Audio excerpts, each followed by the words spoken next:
Hello, my name is Lauren Dudley, and my theory was the uncertainty reduction theory. Charles Berger came up with the uncertainty reduction theory, and what he says is that when people get into a sticky situation, maybe, when they don't know how to talk or what to say, or when they're not really familiar with the person they're talking to, it creates uncertainty in the situation, and that uncertainty is what they try to reduce. When someone is uncertain in a conversation, what they do is try to ask questions to the person that they're talking to in order to reduce the amount of uncertainty that they have. What they are trying to do is understand the person, how they act, why they act that way, and what their behaviors are going to be. They want to be able to predict who they're talking to and what they're going to do, what they're going to say. So for example, I'm going on a blind date. I don't know anything about this guy except for what I know on Facebook. So I see his page. I see he works at TSIS. I see that he likes to play baseball. I see that, he's really close with his family. And so that's really all I know about him. I don't know how he acts, I don't know his humor, I don't know anything else. So there's a lot of things running through my brain. Well, like, man, is he going to be cool? Is he going to be funny? Is he going to be awkward? Is he going to try to shake my hand? Is he going to pay for dinner, or am I going to pay for dinner? I don't know what to say to him. Like, all I know is what I've stalked on Facebook. So, do I really need to ask him about if he likes fishing if the picture that I stalked on Facebook was like from 5 years ago? Berger says that there are two kinds of questions running through my mind right now. There is behavioral and cognitive. So behavioral really deals with the physicality of things. Like I said, is he going to try to shake my hand, or should we do the side hug? Is he going to pay for the meal? Am I going to pay for the meal? What are we going to do? Cognitive is how he thinks. So I'm wondering, is he going to think it's weird that I really like being outside all the time?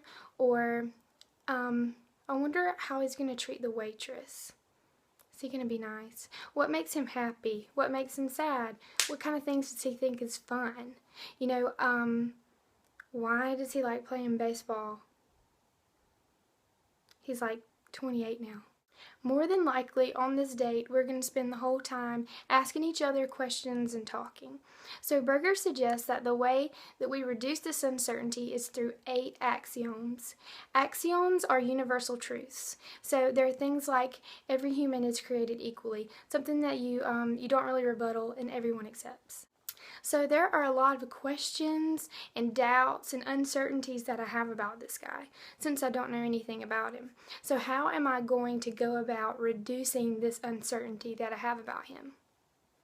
The first axiom that Berger describes is verbal communication. So the more he talks and the more I talk, the more I get to know about him, and the more I learn, the more he learns about me, the level of uncertainty is reduced, because I learn more and I become, a little more familiar with him. So the uncertainties and the doubts that I have kind of seem to go away little by little. Nonverbal warmth is another one of the axioms that Berger talks about. So it's smiles when he's talking. Yeah, I know. Me too. It's, head nods. It's not, like arms crossed. This look. It's not that. Nonverbal warmth. So the more that he looks like he's having fun and he's really into the conversation, uncertainties are going to reduce because you're going to feel more comfortable. There is also information seeking, self-disclosure, reciprocity.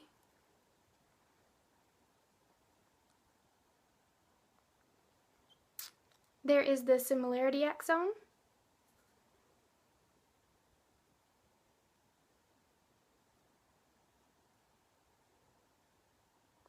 And there's the shared networks axiom. I won't go into all of those because I know that you've probably read about them already, but that was my brief overview of the uncertainty reduction theory. Now we are on to William Gutty-Kunst. Yes, I said it, Gutty-Kunst. It's pretty weird. Anyway, now we're on to his theory of the anxiety uncertainty reduction theory. So for short, I'm going to call it AUM. This was born out of Charles Berger's uncertainty reduction theory. So Charles Berger came up with this theory, and then Gutty-Kunst came about and said, hey, I'm going to work on that theory a little more. So here we go. Anxiety uncertainty management focuses on two people. So it's the stranger and the in-group. So the mutual friends, the religious group, the people who all know each other, and the stranger who doesn't know anybody or who's from a different religion. So it's the stranger and the in-group. So these strangers experience a lot of uncertainties and anxieties when they're in a group of people that they don't know. So maybe an unfamiliar culture, for example. Strangers also come hyper-aware of the differences between them and the people around them, their new acquaintances. So this also adds to a heightened level of anxiety and uncertainty. The goal of Gutty-Kunst's AUM theory is to create effective communication. Effective communication, as explained by Gutty-Kunst, the person interpreting the message attaches a meaning to the message that is similar to the message that the person who transmitted it gave them. I know that sounds crazy, but if I'm talking to you about cookies and I say these cookies are great, they're from down the street. I love cookies and my mom always made cookies when I was young, so they were really good. Well, you may reply with some kind of story about what your mom did for you when you were young, or something about cookies. But if you just kind of went off the wall and started talking about bicycling, then the communication wasn't effective because you didn't understand or interpret the message that I was talking about my childhood or about cookies, and you started talking about something totally different. So effective communication is where I understand what you're saying and you understand what I'm saying, and the message that we relay back to each other flows because it is similar. Gutty-Kunst goes on to say that the bigger the difference between the stranger and the in-group, the more anxieties and uncertainties there are. These two factors, uncertainties and anxieties, are always coupled together. Uncertainty is cognitive, so it's a thought process, but anxiety is an emotion. For any of these uncertainties or anxieties, people have a maximum threshold and a minimum threshold. The maximum threshold is the highest amount of anxiety that a person can feel and still feel comfortable to communicate. The minimum threshold is the lowest amount of anxiety that someone can have and still care to communicate with others.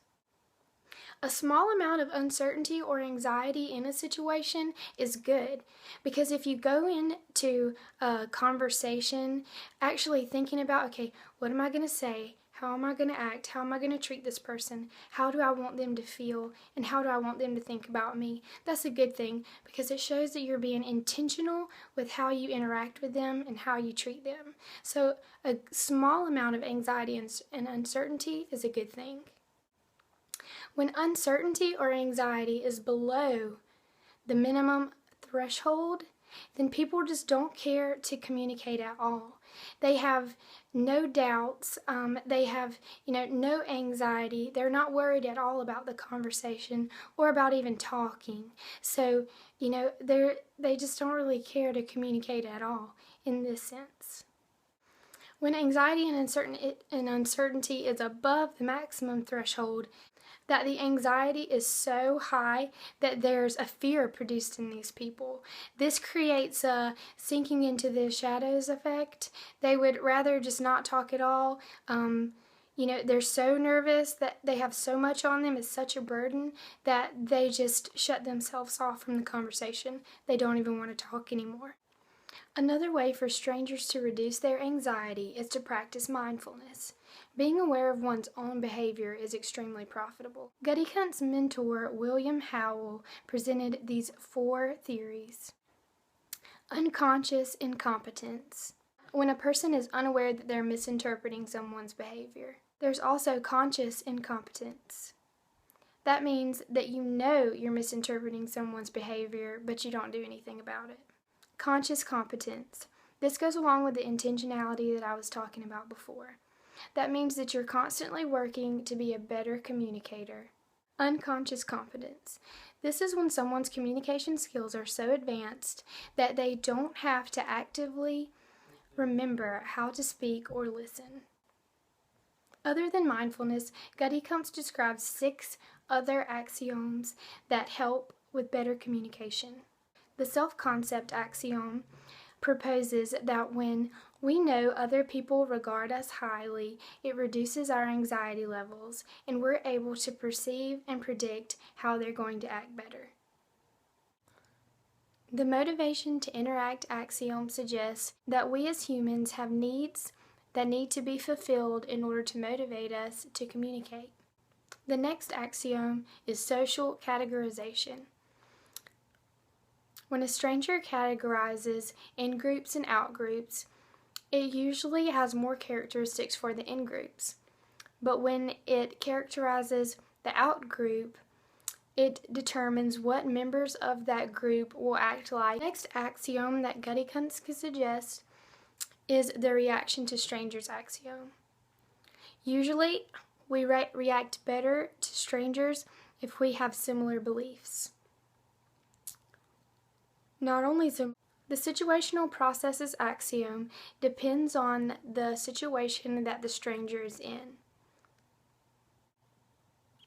For example, if the stranger is in a position of power and they have great influence over the group that they are going to be put in, then they probably have less anxiety about the interaction. The ethical interactions with strangers axiom is based off of dignity and respect.